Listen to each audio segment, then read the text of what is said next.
मेरा मामूल है कि मुझे जब कोई इस किस्म का मशवरा देता है कि ये करना चाहिए और ये होना चाहिए, मैं जवाब में ऐसा तरीका बतला देता हूं कि उसमें इन हजरात को भी कुछ करना पड़े और खुद भी शिरकत का वादा कर लेता हूं।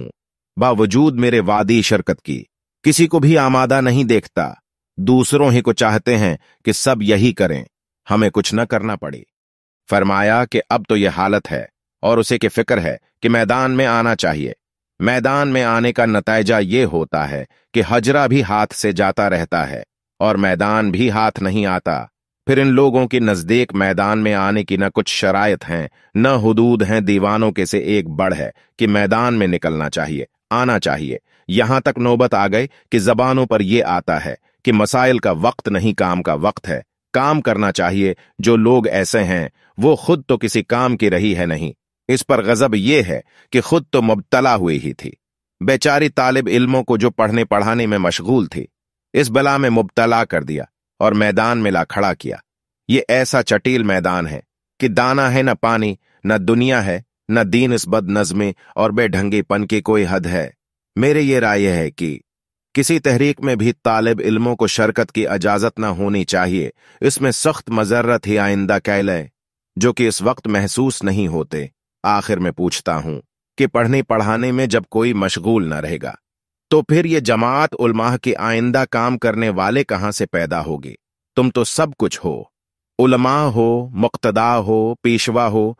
तुम्हें करो जो करना है, मगर तलबाह को तो अपने काम में लगा रहने दो ताकि आइंदा दीन की अहकाम बतलाने वाले जमात का सिलसिला जारी रही। किया ये ख्याल है कि आइंदा दीन की जरूरत है नहीं रहेगी। जैसा कि कहते हैं कि अब मसाइल का वक्त नहीं, काम का वक्त है। कोई इन हजरात से पूछी कि जो आप मुक्तदा और पेशवा खिलाई या बने, वो लिखने पढ़ने हैं कि बदौलत तो बने, और अब उसी की जुड़ काट रही हो, खुद तो मज्जे में रहे। सब कुछ बन गई, दूसरों की जुड़ काटी जा रही है। मैंने इन बाला की एक वाज में कहा था कि सबको मिलकर काम करने के ये माने नहीं कि सब एक है काम में लग जाएं या एक का काम दूसरा करने लगे।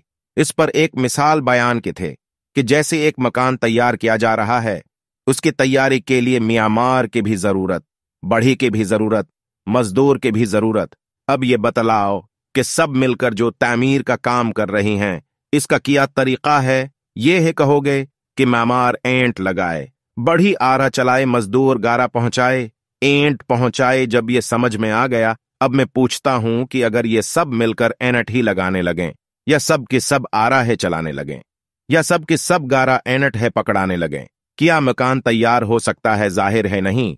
तो उसी तरह यहां ख्याल कर लो कि सबको मिलकर काम करने के माने सिर्फ ये हैं कि तजर्बा का काम तो लीडर करें, और इस तरह करें कि वो किसी काम करने से कब्ल उलमाह से जायज नाजायज मालूम कर लिया करें, और अहकाम बतलाने का काम उलमाह करें। इस तरह हर शख्स अपनी फर्ज मनसबी को इंजाम दे। इस सूरत में उम्मीद कामयाबी की निकल सकती है कि हम अपना काम करें, वो अपना काम करें। सबकी मिलकर काम करने की ये माने नहीं कि सब एक ही काम में लग जाएं। ये अलावा दीन की अक्ल की भी तो खिलाफ है।